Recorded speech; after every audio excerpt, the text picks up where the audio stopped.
Hey guys, welcome to our channel Being Nerdy. Today we'll be discussing about another class of microorganisms, that is Protozoa. So let's get started. So you might find two spellings that are usually used, either Protozoa or Protozoan. So what's the difference? It's simple. Protozoa is the plural form and Protozoan is the singular form. Moving on to the main topic, the term protozoan was first coined by a zoologist whose name was George August Goldfuss in 1818. Now protozoa क्या होते हैं? Protozoa simply single celled eukaryotes होते हैं. ठीक है, we had already discussed about the prokaryotic organisms and the eukaryotic organisms. So protozoa they come under the eukaryotic organisms. ठीक है, ये या तो फ्री लिविंग होते हैं या पैरासिटिक. ठीक है, free living on their own survive कर रहे हैं या फिर पैरासिटिक, यानी कि इनको दूसरा ऑर्गेनिज्म चाहिए, ये उसके ऊपर या उसकी बॉडी के अंदर रह रहे हैं और न्यूट्रिशन उनसे डिराइव कर रहे हैं and harming the host in one way or the other.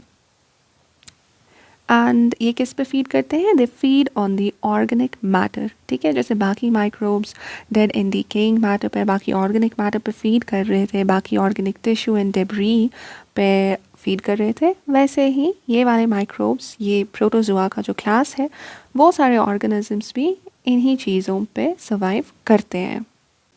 Historically protozoans को रिगार्ड किया जाता था एज वन सेल्ड एनिमल्स. ठीक है, इनको कहा जाता था दैट इनका नेचर, इनके कैरेक्टरिस्टिक्स ज़्यादा से ज़्यादा एनिमल्स की तरह है, प्लांट्स की तरह नहीं है. बट इसकी बेसिस क्या थी? इट वाज बिकॉज इन्होंने देखा कि प्रोटोजोन्स का जो बिहेवियर है वो एनिमल लाइक बिहेवियर है, ये मोटिलिटी दिखाते हैं. Obviously animals they show motility, plants do not show any motility. And predation, वो भी एनिमल्स ही दिखाते हैं. ठीक है, एनिमल्स ही प्रीडेटर्स होते हैं, प्लांट्स तो नहीं होते ना predators. And one more thing is protozoans में सेल वॉल नहीं होता है, so that completely distinguishes it from plants. Plants का ये बहुत एक बेसिक कैरेक्टरिस्टिक है that they have a cell wall around their cell. Protozoans में सेल वॉल नहीं होता है, दैट इज़ वाई वो प्लांट सेल्स जैसे नहीं है, दे have more resemblance to animal cells. That is why historically they were known as one-celled animals. Talking about the mode of reproduction, protozoans दोनों types of reproduction show करते हैं. Some protozoans they reproduce sexually and other protozoans they may reproduce asexually via binary fission.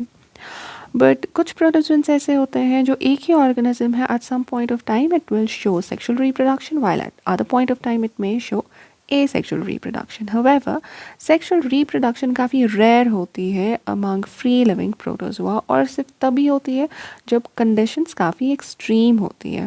ठीक है, environmental conditions काफ़ी extreme होती है और वो wait कर रहे होते हैं conditions कब change हो जाए so that they may go on to the, they may adapt to the asexual reproduction again. Size की अगर हम बात करें तो protozoa they usually range from 1 micrometre to several millimetres. ठीक है, तो काफ़ी लंबे भी होते हैं because millimetre is a length that you can at least see. तो कुछ protozoans therefore they are completely invisible to the naked eye and जो थोड़े मिलीमीटर्स के होते हैं they may be visible to the naked eye, या फिर कुछ मिलीमीटर से भी समटाइम्स उससे भी ज़्यादा ग्रो कर सकते हैं साइज़ में. प्रोटोजोन्स में सबसे बड़े प्रोटोजोन्स जो है अमंग द लार्जेस्ट इंक्लूडेड है उसमें डीप सी ड्वेलिंग ज़ीनोफायोफोर्स जो सिंगल सेल फोरामिनिफेरा है, जिसके शेल्स आपको 20 सेंटीमीटर इन डायमीटर के मिलेंगे. दैट मीन्स काफ़ी बड़ा है. ठीक है, so among all the protozoans this type of the protozoa it's the largest in the size. Moving on to talk about the habitat, तो प्रोटोजोन्स मोस्टली फ्री लिविंग होते हैं. ठीक है, अपने अपने को रह लेते हैं, दूसरे की ज़रूरत नहीं है, फ्री लिविंग होते हैं. एंड ये आपको फ्रेश वाटर, ब्रैकिश वाटर या सॉल्ट वाटर हो, इन तीनों वाटर्स में आपको ये अबंडेंटली एंड कॉमनली मिल जाएंगे. नाउ फ्रेश वाटर उसमें सॉल्ट का कंटेंट नहीं होता, या फिर अगर होता भी है बहुत ज़्यादा कम होता है, ऑलमोस्ट नेग्लिजिबल. सॉल्ट वाटर उसमें सॉल्ट काफ़ी ज़्यादा होता है. But then there is brackish water, it's an intermediate between the fresh and salt water. इसमें सॉल्ट का कंटेंट तो होता है more than the fresh water but less than the salt water. And brackish water आपको usually estuaries पे मिल जाएगा. Estuary is a place where a river meets the sea. तो वहाँ पे सॉल्ट की concentration is more than the fresh water but less in the salt water. तो ये आपको इन तीनों वाटर्स में मिल जाएंगे फ्री लिविंग प्रोटोजोआ जो होते हैं. एंड प्रोटोजोआ आपको मॉइस्ट एनवायरनमेंट्स में मिलेंगे. मॉइस्ट सॉइल्स, मॉसेस उनके अराउंड आपको मिल जाते हैं. Apart from that protozoa are also found in the extreme environments. ठीक है, जैसे बैक्टीरिया मिल रहे थे एक्सट्रीम एनवायरनमेंट्स में, प्रोटोजोआ भी मिल जाते हैं.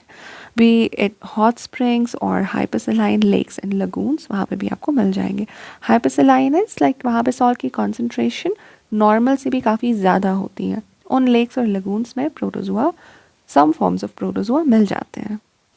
सो अभी तक हमने जिस भी हैबिटेट की बात की, it included water, it included moisture, but some other protozoa are also there. Exceptions are always there. So कुछ प्रोटोजोआ ऐसे भी होते हैं which can survive in the dry environment. वहाँ पे भी ये सर्वाइव कर सकते हैं until the conditions improve.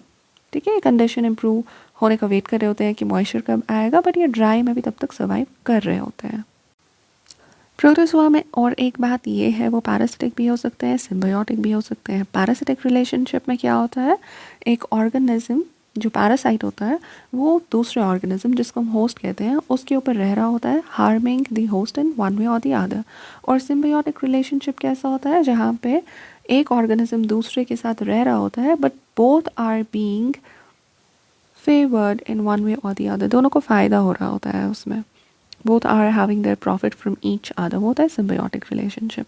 तो प्रोटोजोआ कुछ organisms में parasitic relation दिखाता है और कुछ organisms, प्रोटोजोआ organisms जो है वो symbiotic relationship दिखाते हैं. And of course they may live on or within the other organism. ठीक है, और ये जो other organism है ये कोई भी organism हो सकता है. ये vertebrates, invertebrates भी हो सकते हैं, plants भी हो सकते हैं और बाकी unicellular organisms भी होते हैं. यूजुअली तो प्रोटोजोआ हार्मलेस होते हैं बट कुछ ऐसे प्रोटोजोआ होते हैं जो काफ़ी ज़्यादा हार्मफुल होते हैं और वो डिजीज़ कॉज करते हैं. Like there is malaria. Mode of nutrition protozoa का यूजुअली हेटेरोट्रॉफिक होता है एंड वो फीड करते हैं खुद को वाया फैगोसाइटोसिस और ऑस्मोट्रॉफी. फैगोसाइटोसिस में क्या होता है, फैगोसाइटोसिस में जो फूड होता है इनके बॉडी के बाहर, ये फेक अपना जो सेल होती है उसमें से ये अपना साइटोप्लाज्म आगे फॉरवर्ड करती है और आगे एज इफ ये फूड को हग कर रही हो वैसा करती है और उसको इंजेस्ट करती है. लेकिन ऑस्मोट्रॉफी में क्या होता है, ऑस्मोट्रॉफी में जो डिज़ोल्व्ड केमिकल्स होते हैं, ऑर्गेनिक मैटर होता है, डिज़ोल्व्ड ऑर्गेनिक मैटर, ये उसको बाय ऑस्मोसिस खुद के अंदर ले जाता है.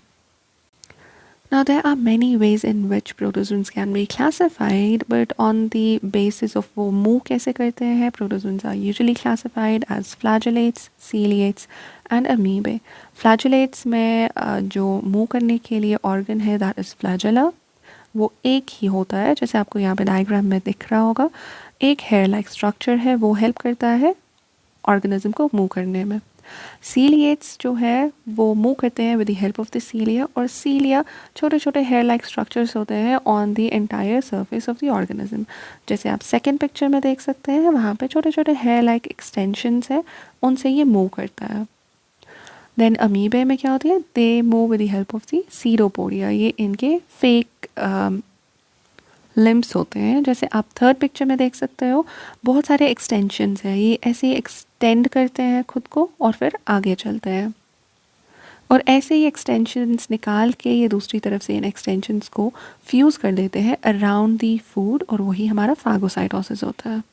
Now some of the examples of protozoa that you may come across very often are Plasmodium, Paramecium and Amoeba proteus. And Plasmodium is the protozoa that causes malaria.